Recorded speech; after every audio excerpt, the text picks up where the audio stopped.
আমন্ত্রণ দুপুরে বাংলাদেশের শুরুতে জানাবো শিরোনাম। বন্যা দুর্গত এলাকায় ত্রাণ ও খাবার পানির তীব্র সংকট, বাড়ছে রোগবালাই, স্পষ্ট হচ্ছে ক্ষয়ক্ষতির চিহ্ন, পুরোদমে চলছে শিক্ষার্থীদের ত্রাণ সংগ্রহ।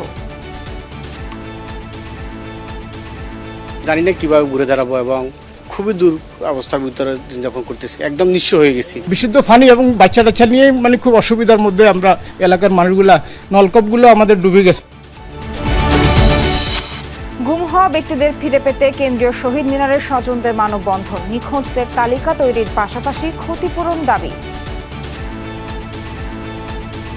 এই সকল কর্মকর্তা এই জোরপূর্বক গুমের সাথে জড়িত ছিলেন, তাদের বিচার প্রক্রিয়া নিয়ে খুব পর্যাপ্ত এবং পরিষ্কার ধারণা আমাদেরকে দেওয়া হচ্ছে না। রাষ্ট্রীয় সন্ত্রাসের ঘটনা আছে, সমস্তগুলো আপনাদের কাছে যে তথ্য আছে, মেহেরবানি করে এগুলো আপনারা এখন প্রকাশ করবেন। আয়নাঘরে অবর্ণনীয় নির্যাতনের স্মৃতি তাড়া করছে বেঁচে ফেরাদের, এখনো আটকে ওঠেন আইটি বিশেষজ্ঞ আতাউর রহমান। কবর এবং ওই রুমটার মধ্যে আমি কোনো পার্থক্য খুঁজে পাইনি। ওই রুমের মধ্যে ওয়ালের মধ্যে তাজা রক্ত লেগে আছে। যোগান স্বাভাবিক থাকলেও পোলট্রির বাজারে নৈরাজ্য, আবারও চড়া সবজির দাম, মাছের দোকানে কিছুটা স্বস্তি। সবজি 100 টাকার নিচে কোনো তরকারি নেই, চান্দা মান্দা দেওয়া লাগে না, ঠিক আছে, মনে করেন ডাইরেক্ট গাড়ি এই পরে পার কেজিতে 50 টাকা 100 টাকা কম পাওয়া যাচ্ছে এখন। বৃষ্টি জলাবদ্ধতায় বেহাল চট্টগ্রাম মহানগরীর প্রায় 90 কিলোমিটার সড়ক, যানজটের সীমাহীন দুর্ভোগ, ঘটছে দুর্ঘটনা। বৃষ্টির বাধায় মাঠে গড়ায়নি পাকিস্তান বাংলাদেশ দ্বিতীয় টেস্ট, রাওয়ালপিন্ডির মাঠ ভেজা থাকায় এখনো হয়নি টস।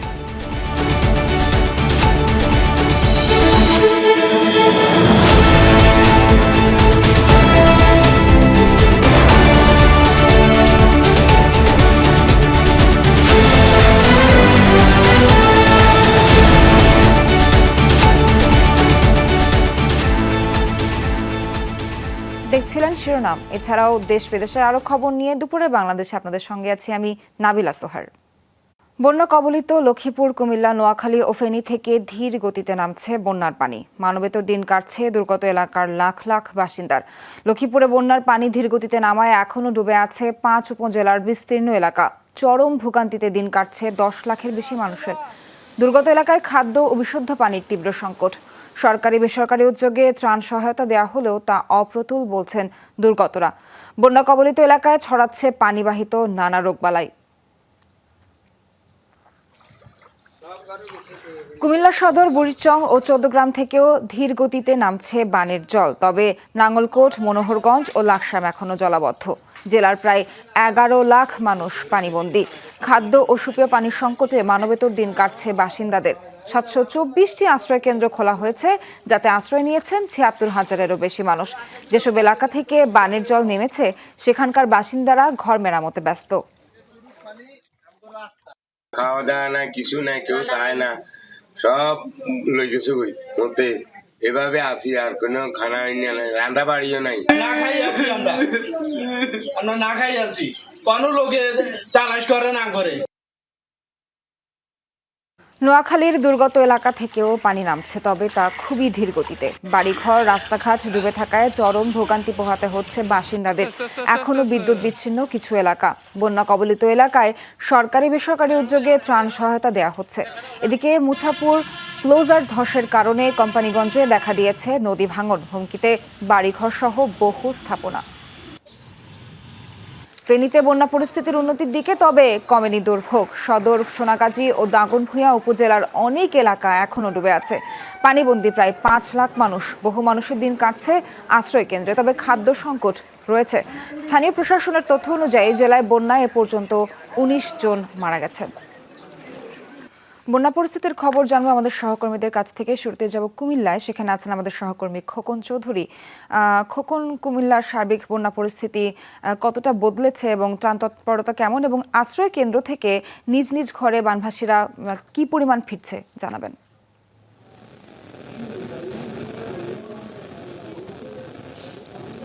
সোহার, আসলে তার আগে আপনাকে একটি বিষয় জানিয়ে রাখতে চাই। আসলে আমি সকাল থেকেই কিন্তু মনোহরগঞ্জ উপজেলার এই 22 গ্রামে কিন্তু ঘুরছি। এই পর্যন্ত পায়ে হেঁটে অন্তত 5 থেকে 7টি গ্রাম কিন্তু ঘুরেছি। সকাল থেকে আমরা এই পর্যন্ত যতটুকু লক্ষ্য করেছি 2 থেকে 2.5 ইঞ্চি পানি কিন্তু এই সময় দীর্ঘ সময়ে কিন্তু কমেছে।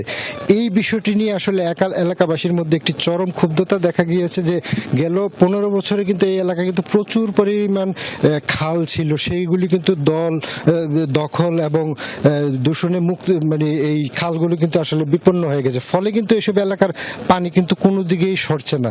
তো সব মিলে এই এলাকায় কিন্তু গত 8 থেকে 9 দিন ধরে যে মানুষ পানিবন্দী রয়েছে তারা কিন্তু এখন পর্যন্ত সরকারের পক্ষ থেকে কোনো ধরনের ত্রাণ সহায়তা কিংবা কোনো ধরনের কোনো খোঁজ খবরই পাননি। তবে স্থানীয়ভাবে কিছু যুব সমাজ অর্থাৎ ছাত্র জনতা তারা নিজ উদ্যোগে মিলে কিন্তু কয়েকটি জায়গায় সম্ভাব্য যে রাস্তার ধারে ধারে যেগুলো জায়গা আছে সেগুলোতে ত্রাণ পৌঁছেছেন। বেশিরভাগ মানুষই কিন্তু আসলে ত্রাণ সহায়তা না পেয়ে কিন্তু তারা একটি চরম দুর্ভোগের মধ্যে রয়েছেন। এই এলাকাগুলোতে কিন্তু আসলে জরুরি ভিত্তিতে এখন ত্রাণের সঙ্গে সঙ্গে বিশুদ্ধ পানি, খাবার, স্যালাইন সহ কিন্তু পানিবাহিত রোগ ব্যারামের যে ওষুধপত্র সেগুলো কিন্তু আসলে দ্রুত জরুরি হয়ে পড়েছে। ফলে তারা দাবি জানিয়েছেন যে এইটুকু যাতে অন্তত সরকারের পক্ষ থেকে করা হয়। সোহার, খোকন, ধন্যবাদ আপনাকে যুক্ত হয়ে তথ্য দেওয়ার জন্য। এই পর্যায়ে চাঁদপুর যেতে চাই, সেখানে আছেন আমাদের সহকর্মী আখলাকুস সাফা। সাফা, আপনি চাঁদপুরে এই মুহূর্তে কোন এলাকায় আছেন, সেই এলাকার সার্বিক পরিস্থিতি জানাবেন। আর যেসব এলাকায় বন্যা পরিস্থিতির খুব বেশি অবনতি হয়েছিল সেখানে কি পানি কিছুটা কমেছে কিনা এবং বানভাসীদের আসলে সবশেষ কি পরিস্থিতি জানাবেন।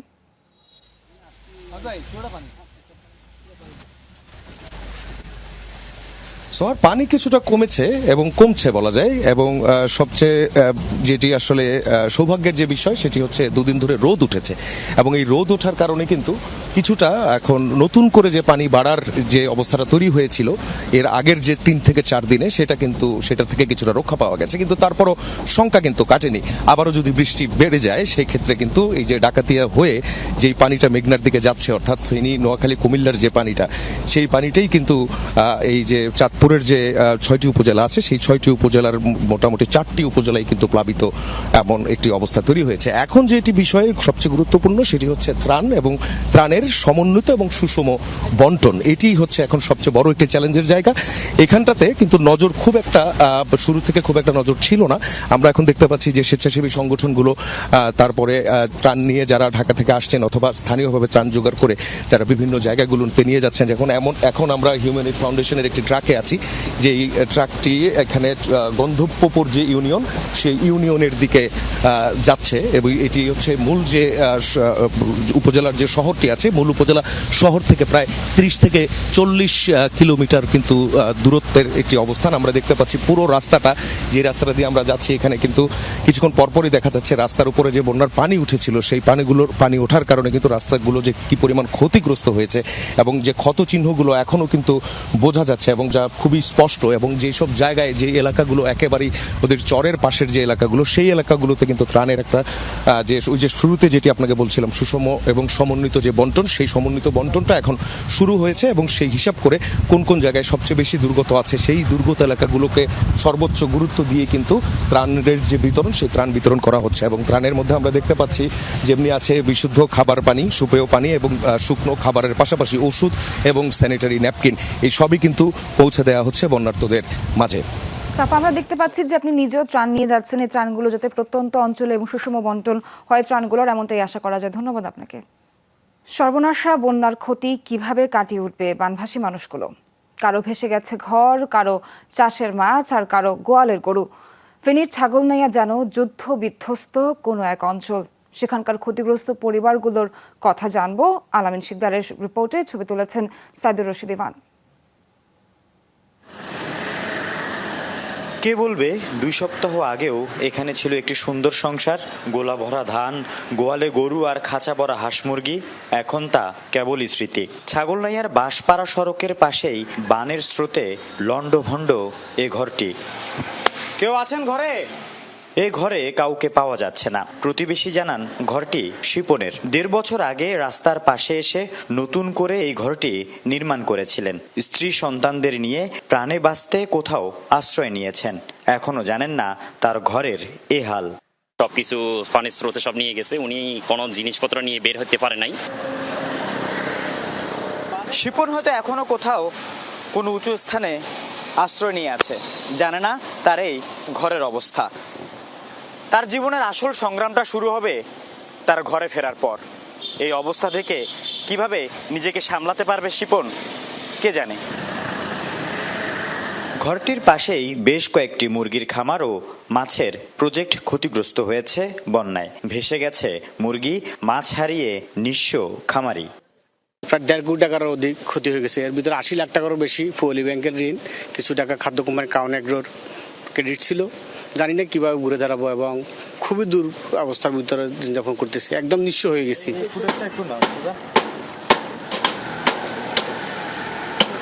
বানের জল নামার পর ধীরে ধীরে দৃশ্যমান হচ্ছে ক্ষতচিহ্ন। হরিপুর গ্রামের বৃদ্ধ এই নুরুল হকের সাধের ঘরের বেড়া ভেঙেছে বন্যায়, ভাসিয়ে নিয়ে গেছে ঘরের সবকিছু। বৃদ্ধ বয়সে রিক্সা চালিয়ে সংসার চালানো নুরুল হক কি করবে এখন? ঘরের পানি সব কিছু নষ্ট হয়েছে, কিছু পাই নাই, ব্যাগ লয়ে গেছে, সব মানে কষ্ট করতেছি। ঘরের সব তো কিছু নষ্ট একবারে বিয়া গুয়া হয়েছে, টোন বেগারা হয়েছে, যা আছে সামান্য ব্যাগ সব শেষ হয়ে গেছে। এই অটোরিকশার আয়ে দুবেলা খাবার আর ছেলে মেয়ের পড়ালেখার খরচ জোগাতেন এনামুল। বন্যার পানিতে ডুবে থাকা অটোরিকশাটি এখন অচল। চাকা না ঘুরলে চলবে না সংসার, আর চাকা সচলে প্রয়োজন টাকা। কিভাবে ঘুরে দাঁড়াবে এনামুল? মিটার গেছে, ইন্ডিকেটর গেছে, মোটর গেছে, এটা মানে সবকিছু খতম হয়ে গেছে পানিতে। এখন বর্তমানে খালি ঠোলাটা রয়েছে, লোয়া এটা রয়েছে। কারো সংসারের একমাত্র আয়ের উপার্জন এমন টমটম, আবার কারো বানের ঝলে ভেসে গেছে মাথা গোজার ঠাইটুকু। আবার কেউ হারিয়েছেন খামারের মুরগি, কারো ভেসে গেছে চাষের মাছ। ফেনীর প্রত্যেকটি এলাকায় এখন এমনই ক্ষতিগ্রস্তের গল্প। কিভাবে ঘুরে দাঁড়াবে এই অঞ্চলের মানুষগুলো? তাদের পাশে এখন দাঁড়ানো উচিত বিত্তশালীদের। আল আমিন শিকদার, যমুনা নিউজ, ছাগলনাইয়া, ফেনী। বগুড়ায় ছাত্র জনতার আন্দোলনে 5 আগস্ট এক ব্যক্তিকে গুলি করে হত্যা চেষ্টার অভিযোগে বসুন্ধরা গ্রুপের চেয়ারম্যান ও এমডি সহ 46 জনের বিরুদ্ধে আদালতে মামলা দায়ের হয়েছে। বৃহস্পতিবার সামিউল আলিম আক্কাস নামের এক ব্যক্তি জেলা ম্যাজিস্ট্রেট আদালতে মামলার আবেদন করলে শিবগঞ্জ থানার ওসিকে এজাহার হিসেবে গ্রহণের নির্দেশ দেন বিচারক। এজাহারে বাদী উল্লেখ করেন, 5 আগস্ট শিবগঞ্জের সরকার বিরোধী আন্দোলনে ছাত্র জনতাকে হত্যার উদ্দেশ্যে আগ্নেয়াস্ত্র নিয়ে হামলা করে আসামিরা। সেই হামলার নির্দেশদাতা হিসেবে উল্লেখ করা হয়েছে সাবেক পুলিশ কর্মকর্তা আব্দুল কাহার আকন্দ, বসুন্ধরা গ্রুপের চেয়ারম্যান আহমেদ আকবর সোবহান, এমডি তানভীর আকবর সোবহান, আওয়ামী লীগের যুগ্ম সাধারণ সম্পাদক মাহবুবুল আলম হানিফকে। হামলায় গুলিবিদ্ধ হয়ে আহত হন মুশফিকুর রহিম নামের এক আন্দোলনকারী। আন্তর্জাতিক গুম প্রতিরোধ দিবস উপলক্ষে কেন্দ্রীয় শহীদ মিনারে মানববন্ধন কর্মসূচি পালন করেছে মায়ের ডাক নামের একটি সংগঠন। সকাল থেকে গুমের শিকার পরিবারগুলো একজোট হয়ে এই কর্মসূচিতে যোগ দেন। ভুক্তভোগী পরিবারগুলোর দাবি, যারা গুমের শিকার হয়েছেন অবিলম্বে তাদের তালিকা তৈরি করতে হবে। এই ঘটনার সাথে জড়িতদের চিহ্নিত করে দৃষ্টান্তমূলক শাস্তির দাবি জানান তারা। সেই সাথে ভুক্তভোগী পরিবারগুলোর যথাযথ ক্ষতিপূরণ দাবি করে মায়ের ডাক। বক্তারা বলেন, আয়নাঘর থেকে যারা বেরিয়েছেন তারা প্রকাশ করেছেন দুর্বিষহ নির্যাতনের কথা। জোরপূর্বক গুমের ঘটনা যাতে আর কখনো না হয় সে বিষয়ে লক্ষ্য রাখার জোর দাবি জানিয়েছেন তারা।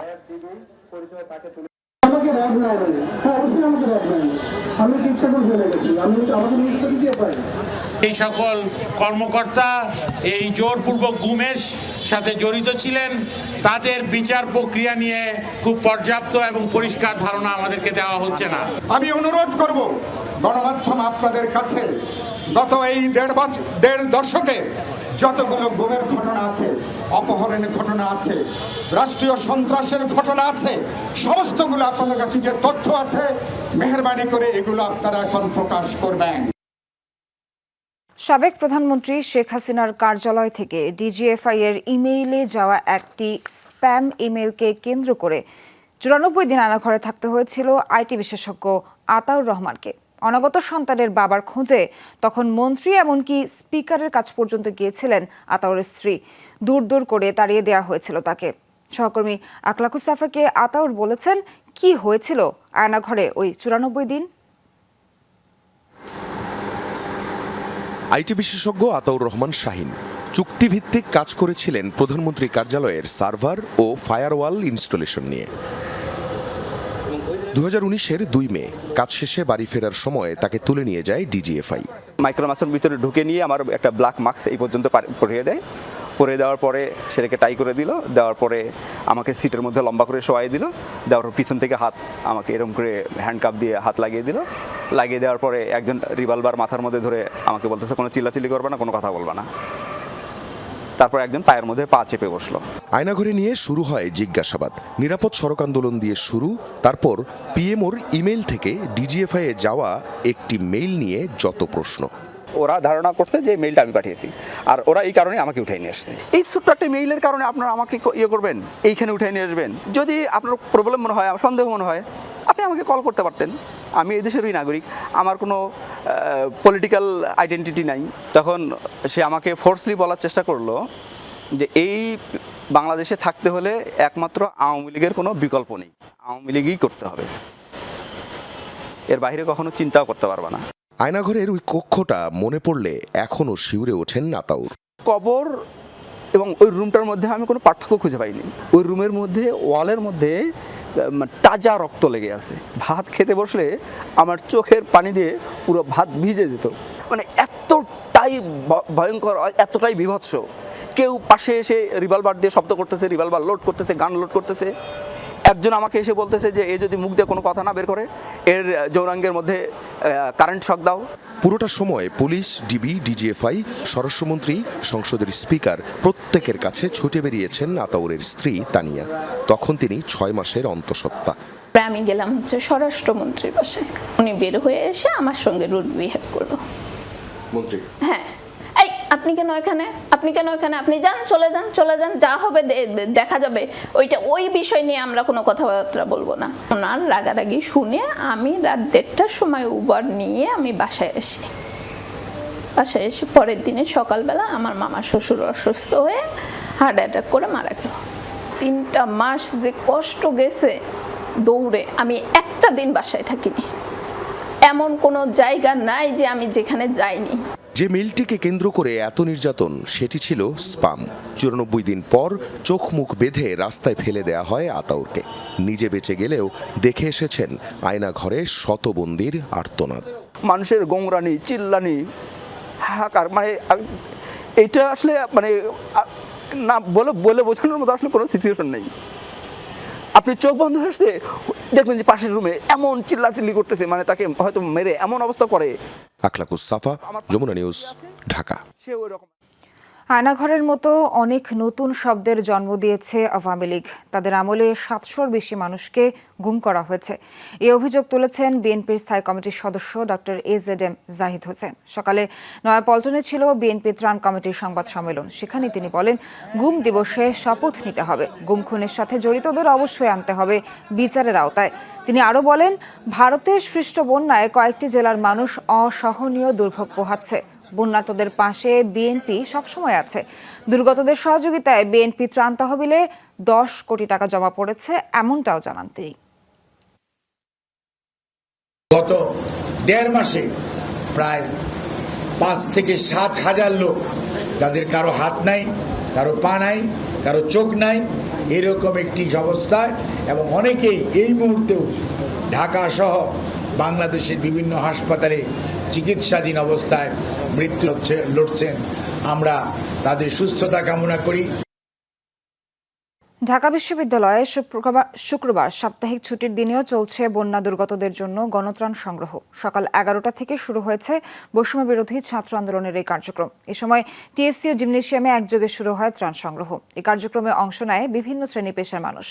সরকারি কর্মকর্তা, শিক্ষক, শিক্ষার্থী, প্রবাসী বাংলাদেশি সবাই অংশ নিয়েছেন ত্রাণ প্রদানে। কোনো প্রতিষ্ঠানের পক্ষ থেকে দেয়া হচ্ছে কর্মীদের একদিনের বেতনের টাকা, কেউ দিচ্ছেন নিজের দীর্ঘদিনের জমানো সঞ্চয়। আজও ট্রাক ভর্তি করে দুর্গত এলাকায় ত্রাণ পাঠাচ্ছেন স্বেচ্ছাসেবীরা। সবার প্রত্যাশা, সম্মিলিত প্রচেষ্টায় কিছুটা হলেও স্বস্তি পাবে বন্যা দুর্গতরা। 194 জন উপসচিবের পক্ষ থেকে আমরা এখানে আসছি আমাদের বন্যার্তদের সহযোগিতা করার জন্য। অনেকেই ঘর বাড়ি হারাচ্ছে, অনেকের বিপদে আমরা পাশে দাঁড়াতে চাচ্ছি। প্রায় 100 জনের মতো টাকা দিয়েছে আমাদের, সেই টাকাই আমরা 5 লক্ষ টাকা একত্রিত করে এই বন্যার্তদের জন্য দিলাম। সবাই তাদের নিজ নিজ বেতনের একদিনের যে বেতন সেটা আমরা বন্যার্তদের সহায়তার জন্য দিয়েছি। ইসলামী ব্যাংক দখল বাংলাদেশের ইতিহাসে সবচেয়ে বড় ব্যাংক কেলেঙ্কারি। কেন্দ্রীয় ব্যাংকের আনুকূল্য নীতি নির্ধারকদের অনৈতিক সমর্থনে এস আলম 10টি ব্যাংক দখল করে। বিচারহীনতার সংস্কৃতির কারণে এস আলম মডেল ফুলে ফেপে বড় হয়েছে। ফোরাম ফর বাংলাদেশ স্টাডিজ আয়োজিত অনলাইন সেমিনারে এমন অভিমত তুলে ধরেন অর্থনীতিবিদ, গবেষক, ব্যাংকার ও সুশীল সমাজের প্রতিনিধিরা। অর্থনীতিবিদ অধ্যাপক রাশেদ আল মাহমুদ তিতুমির বলেন, মন্দ ঋণের প্রকৃত ব্যাপ্তি এখনও জানা যায়নি। ফরেনসিক অডিট হলেই এর ব্যাপ্তি ও করণীয় সম্পর্কে জানা যাবে। আলোচকরা অভিযোগ করেন, গেল সরকারের আমলে আমানত রক্ষায় কোনো পদক্ষেপ ছিল না। ব্যাংকারদের পরিচালনা পর্ষদের প্রভাব মুক্ত রাখার আহ্বানও জানান তারা। ডিম ও মুরগির দর হঠাৎ কেন বাড়ল বুঝতে পারছেন না ব্যবসায়ীরা, অথচ যোগান স্বাভাবিক। বন্যা ও অন্য কোনো দুর্যোগের প্রভাবও নেই। তবে খামারিদের ব্যাখ্যা পুরনো, বলছেন পোলট্রি ফিডের দামে সিন্ডিকেট থামছে না, অথচ এসব দেখার কেউ নেই। আরও জানাচ্ছেন সহকর্মীরা। মাস আগেও রাজধানীর এবং রাজধানীর বাইরের যে পোলট্রি বাজার সেখানে কিছুটা স্বস্তির আভাস মিলছিল, কেননা মুরগি এবং ডিম দুটির দামই কমে গিয়েছিল। গত এক সপ্তাহ ধরে সেই দাম আবারও বেড়েছে। এবং আমি যদি মুরগির কথাই যদি বলি, ব্রয়লার এবং সোনালী এই দুটি জাতের ক্ষেত্রে কেজিতে দাম প্রায় 30 টাকার মতো বেড়েছে। ছুটির দিনে রাজধানীর নতুন বাজারে আমরা দেখতে পাচ্ছি প্রতি কেজি ব্রয়লার 170 টাকা কেজি দরে বিক্রি হচ্ছে। আর একটু আকারে বড় হলে দাম আর একটু বেশি চাওয়ার চেষ্টা করছেন বিক্রেতারা। অন্যদিকে সোনালী জাতের মুরগি আমরা দেখতে পাচ্ছি 260 থেকে 280 টাকার মধ্যে বেচাকেনা হচ্ছে। দেশি মুরগি যেগুলোকে বলা হয় সেগুলোর দাম কিন্তু 520 থেকে 550 টাকার মধ্যে ওঠানামা করছে। আমার ছাড়া যেটা আছে এটা সবাইতে পাই না, ওইটা দেখাই 10-20 টাকা কমে ব্যস্ত হয় আমাদের। ফার্মের ডিম সেটির দাম এই মুহূর্তে 160 টাকা ডজন হয়ে গিয়েছে। পাইকারি দাম সেক্ষেত্রে প্রায় 12 টাকা 70 থেকে 80 পয়সার মধ্যে ওঠানামা করছে, অথচ এই দাম 12.5 টাকার মতো খুচরা পর্যায়ে হওয়ার কথা ছিল। ব্যবসায়ীরা জানালেন যে তারা যে পরিমাণ ডিমের জন্য চাহিদা দিচ্ছেন সবসময় যে সেটি সংকট হচ্ছে তা না, কিন্তু উৎপাদক পর্যায় থেকে বলা হচ্ছে যে উৎপাদন খরচ বেড়ে গিয়েছে। ডিমের দাম আপনি কেউ আপনি কম রাখেন, নগদ টাকা দেননি, তারপর আপনি ডিমের দাম বেশি। 150 টাকা থাকলে একদম মানে নর্মাল মনে আর কি, এর বেশি হলে দাম অতিরিক্ত মনে হইতেছে। আমরা লাভের সঙ্গে কমে গেছে, আগে একজন ডিমে লাভ করতেন 10 টাকা, নইলে 6 থেকে 7 টাকা লাভ। এই ছিল আমার কাছে রাজধানীর পোলট্রি বাজারের খবর। এবারে আমরা পাইকারি বাজারের খবর জানতে চলে যাচ্ছি গাজীপুরে আমাদের সহকর্মী হোসাইন বাবুর কাছে। গেল কয়েক সপ্তাহ ব্যবধানে আবারও বেড়েছে মুরগির দাম। আজকে ব্রয়লার মুরগি বিক্রি হচ্ছে 160 টাকা, সোনালী বিক্রি হচ্ছে 220 টাকা এবং দেশি মুরগি বিক্রি হচ্ছে 450 টাকা। যারা সাধারণ ক্রেতা তারা বলছেন যে আসলে যদি বাজার মনিটর করা না হয় তাহলে আসলে মুরগির দাম প্রতিনিয়তই এভাবে বাড়তে থাকবে, তাদের কিনতে অনেকটাই হিমশিম খেতে হবে। যেখানে যাই আমরা সেখানে আমগো একই অবস্থা, আমগো মতো সাধারণ মানুষের কিনা খাওয়ার মতো এখন এই অবস্থা নাই। গত কয়েক সপ্তাহ আগেও তো মুরগির দাম আগের থেকে অনেকটা কম ছিল, হঠাৎ করে মুরগির দাম আবার বৃদ্ধি পেল। এখানে আমি বাজার মনিটরিং এর জোর দাবি জানাচ্ছি। ডিমের বাজারও দাম বেড়েছে, প্রতি হালি ডিম বিক্রি হচ্ছে আজকের বাজারে 50 টাকা করে। 3 দিন আগে ডিমের রেট কম ছিল, আজকে 4 কেজি 20 টাকা বেশি। প্রোডাকশন অনেকটা কমে গেছে ডিমের, তারপরে দেশে বন্যার কারণে তো অনেক জায়গায় মনে করেন যে ডিমের মুরগি নষ্ট হয়ে গেছে। এবার পোল্ট্রি খামারের খবর জানতে চলে যাচ্ছি টাঙ্গাইলের সহকর্মী শামীম মামুনের কাছে।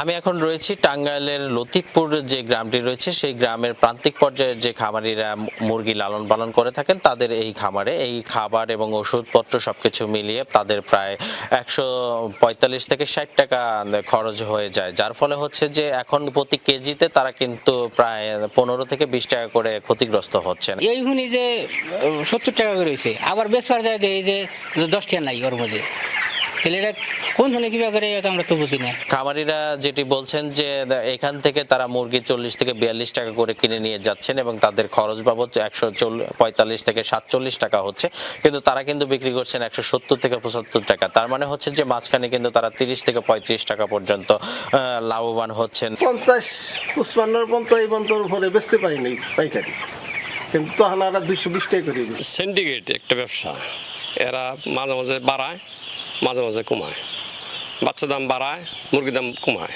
আবার মুরগির দাম বাড়ায়, বাচ্চার দাম কমায়। সিন্ডিকেটের কারণে বাংলাদেশের কিন্তু প্রান্তিক পর্যায়ে যারা খামারি রয়েছেন তারা ক্ষতিগ্রস্ত হবেন এবং ধীরে ধীরে বিলুপ্তির দিকে যাবেন, এমনটি জানিয়েছেন এই প্রান্তিক পর্যায়ের খামারিরা। রাজধানীর বাজারে বন্যার তেমন প্রভাব নেই।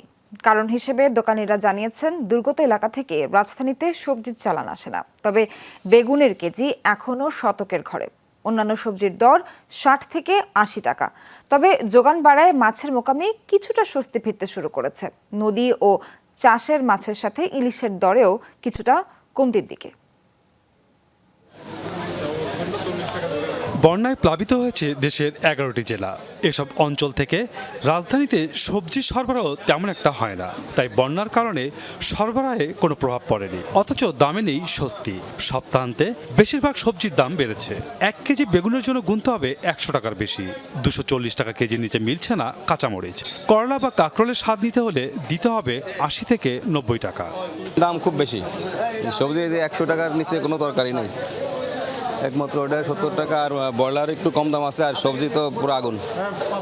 এই যে করলা বলেন, এই সবই দাম বেশি। দাম আরও চড়া, মরিচের দাম আগের চাইতে বেশি, সবজির দামও আগের চাইতে বেশি, কোনো মালের দাম কমে নাই। বেগুন, টমেটো, কাঁচামরিচ, এই তিনটার দাম সবচেয়ে বাড়তি। ভারত থেকে আয় তো মরিচগুলা, ভারত বন্ধ থাকলে দাম বাইরে যায়, আবার 2 দিন পরে কমে যায়। খানিকটা স্বস্তি আছে মাছের বাজারে। নতুন করে দাম বাড়েনি, বরং সরবরাহ বৃদ্ধি পাওয়ায় চাষের মাছের পাশাপাশি নদ নদীর মাছের দামও খানিকটা কমেছে। বিক্রেতাদের দাবি, গত সপ্তাহের তুলনায় সব ধরনের মাছের দাম কেজিতে 50 টাকা কমেছে। সাপ্লাই ভালো। এখন তো মনে করেন রাস্তাঘাটে তো মনে করেন চান্দা মান্দা দেওয়া লাগে না, ঠিক আছে। মনে করেন ডাইরেক্ট গাড়ি এই করে মাছের দাম মার্কেট চাইতে মনে করেন 1 কেজি মাঝে 50 টাকা 100 টাকা কমে গেছে। চাষের পাবদা 500 টাকা কেজি, এরপরে ট্যাংরা আছে চাষের জেতাটা বেচতেছি 650-700 টাকা কেজি, বাটা মাছ আছে 550 টাকা কেজি। পার কেজিতে 50 টাকা 100 টাকা কম পাওয়া যাচ্ছে এখন। ভরা মৌসুমেও সন্তোষজনক যোগান নেই ইলিশের বাজারে। নতুন করে দাম না বাড়লেও সহনীয় মূল্যে আসেনি বাজার। 1 কেজি ওজনের নদীর ইলিশ মিলছে 1700 থেকে 1800 টাকায়, আর 700-800 গ্রামের জন্য গুনতে হবে 1100 থেকে 1200 টাকা। কমা উচিত, কিন্তু সেই কমাটা হয় না। কারণ এখন যদি ধরেন বাইরে যদি আমরা রপ্তানি না করি, তাহলে তো আমাদের আসলে দেশের মধ্যে দামটা আরো কমে যাওয়া উচিত। এখন তো ইলিশ মাছের সিজন, এই সস্তায় সস্তা না, আরো সস্তা হওয়ার কথা। নদীতে আমদানি হইতো আরো, তাইলে মাছ আরো সস্তা হইতো। নদীতে মাছ তো আমদানি নাই, বোঝা যাচ্ছে না। আগামী সপ্তাহে ইলিশের যোগান বৃদ্ধির পাশাপাশি দাম কিছুটা কমবে, এমন ইঙ্গিত বিক্রেতাদের। বৃষ্টি আর জলাবদ্ধতায় চট্টগ্রাম মহানগরীর অন্তত 90 কিলোমিটার সড়ক ক্ষতবিক্ষত। বেহাল এসব সড়ক দিয়ে চলাচলে দুর্ভোগ পোহাচ্ছে সাধারণ মানুষ। প্রায় ঘটছে দুর্ঘটনা, কোথাও কোথাও সৃষ্টি হচ্ছে যানজট। জনদুর্ভোগ লাঘবে দ্রুত সংস্কারের আশ্বাস সিটি কর্পোরেশনের। দেখে যুদ্ধ বিধ্বস্ত কোনো অঞ্চল মনে হলেও এটি চট্টগ্রামের ব্যস্ততম মুরাদপুর হাটাজারি সড়কের আতুরার ডিপো এলাকার চিত্র। এটির মতো বন্দরনগরীর 16 শহর 2 নম্বর গেট থেকে অক্সিজেন মোড় পর্যন্ত সড়কের বিভিন্ন অংশের অবস্থাও বেহাল।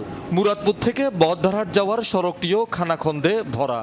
দুলামেকের থেকে নিয়ে অক্সিজেন পর্যন্ত একটু পুরোটা ভাঙা, আবার ওদিক দিয়ে অক্সিজেন থেকে নিয়ে মুরাদপুর পর্যন্ত পুরো ভাঙা। অফিসের আসা যাওয়ার পথে এগুলা এই ধরনের বড় একটা গর্ত, সন্ধিটা পুরোটাই গর্ত, পুরা শুধু এই রাস্তাটা পুরা জুড়েই এটার ফলে বৃষ্টির ফলে আরো বেশি অসুবিধা সৃষ্টি হচ্ছে। খুব অসুবিধা হয়ে যায়, গাড়িরও অসুবিধা। তারপরে আপনার গ্লাসের গাড়ি তো আমাদের গ্লাসের গাড়ি চালানোই যায় না। বাইকার আছে যারা ছোট গাড়ি চালায়, যারা বড় গাড়ি চালায়, প্রত্যেকের জন্য মানে আর কি এটা একটা লাইফ রিস্ক। আগে থেকেই এসব সড়ক ক্ষতবিক্ষত। সম্প্রতি কয়েকদিনের টানা ভারী বর্ষণ আর জলাবদ্ধতায় অবস্থা আরো নাজুক। গাড়ি চালাতে সমস্যা, আসতে সমস্যা, যাইতে সমস্যা আর কি। আপনার বৃষ্টির কারণে একটু ভেঙে গেছে। মানুষের ভোগান্তি, পানি জমে যায়, পানি যাওয়ার কোনো পথ নাই। আজকে অনেক বছর একটা পাথর একটা ইটা পর্যন্ত এখানে লাগানি, সিটি কর্পোরেশন থেকে এখানে আসে না, আমরা দেখিনি। বর্ষার সময় এটা তো আরো মারাত্মক আঘাত ধারণ করছে। এই যে পিছু তো তাহলে সবাই নির্ভর, অনেক অ্যাক্সিডেন্ট হয় এই জায়গায়, অনেক সময় অ্যাক্সিডেন্ট হয়। খানাখন্দে প্রায় ঘটছে দুর্ঘটনা, সৃষ্টি হয় দীর্ঘ যানজট। গর্তে পানি জমলে রূপ নেয় মৃত্যুকূপে। গাড়ি চালাইতে অনেক কষ্ট হয়, বৃষ্টি হলে গর্ত ফুরে গেলে গর্তগুলো দেখা যায় না, ধূপ করে গাড়ি পড়ে। বৃষ্টি পানিগুলো জমে, ওই টাইমে আমাদের গাড়িগুলো চালাতে সমস্যা হয়। মনে করেন লোড গাড়ি থাকলে গাড়ি ব্রেকে কন্ট্রোল হয় না। আমাদের সমস্যা হয় হাটের, গাড়ি স্টারিং এ, কোমরের অনেক ক্ষতি হয়। গাড়ি পরে যাচ্ছে বা গ্যা হচ্ছে, সামনে থেকে ট্রাক আসছে, পাশ থেকে ট্রাক যাচ্ছে, দুম করে পড়ে গেলে। বৃষ্টিতে বন্দরনগরীর 30 কিলোমিটার সড়ক ক্ষতিগ্রস্ত হয়েছে বলছে সিটি কর্পোরেশন। প্রায় 80-90 কিলোমিটার রাস্তা ক্ষতিগ্রস্ত হয়েছে আমাদের সিটি কর্পোরেশনের ভিতরে আর কি। আমরা এগুলো কার্যক্রম শুরু করেছি, আগামী 2 সপ্তাহের মধ্যে আমরা আগের রাস্তাগুলো আগের অবস্থায় ফিরিয়ে নিয়ে যেতে পারবো। শহীদুল সুমন, যমুনা নিউজ, চট্টগ্রাম। বাংলাদেশ পাকিস্তান দ্বিতীয় টেস্টের খবর। বৈরী আবহাওয়ার কারণে পরিত্যক্ত হয়েছে বাংলাদেশ ও পাকিস্তানের মধ্যকার দ্বিতীয় টেস্টের প্রথম দিনের খেলা। স্থানীয় সময় দুপুর 12টার একটু পরই আনুষ্ঠানিকভাবে জানানো হয় এই সিদ্ধান্ত। গত কয়েকদিন ধরে রাওয়ালপিন্ডিতে বৃষ্টি, আজও দিনভর বৃষ্টিপাতের সম্ভাবনা 80% বলছে আবহাওয়া অধিদপ্তর। বৃষ্টি ও ভেজা মাঠের কারণে শুরুতে বিলম্বিত হয় টস। মাঝে আম্পায়াররা মাঠ পর্যবেক্ষণের সময় নির্ধারণ করলেও বৃষ্টির কারণে হতে পারেনি সেটিও। বৃষ্টির কারণে শেষ দিনের অনুশীলনও করতে পারেননি টাইগাররা। পুরো মাঠে ঢাকা থাকায় নামেনি কোনো দলই। বাংলাদেশ পাকিস্তানের সিরিজ 2023 থেকে 25 আইসিসি বিশ্ব টেস্ট চ্যাম্পিয়নশিপের অংশ হওয়ায় উভয় দলের জন্যই খুবই গুরুত্বপূর্ণ শেষ ম্যাচটি। প্রথম টেস্ট 10 উইকেটে জিতে সিরিজে এগিয়ে বাংলাদেশ। রাজধানীর হাতিরঝিলে হয়ে গেল 7.5K run. Ultra camp runners UCR এর আয়োজনে অংশ নেন বিভিন্ন বয়সী 1500 জন প্রতিযোগী। দৌড় শেষে মেডেল ও পুরস্কারও দেওয়া হয় তাদের। এই আয়োজনের মিডিয়া পার্টনার যমুনা টেলিভিশন।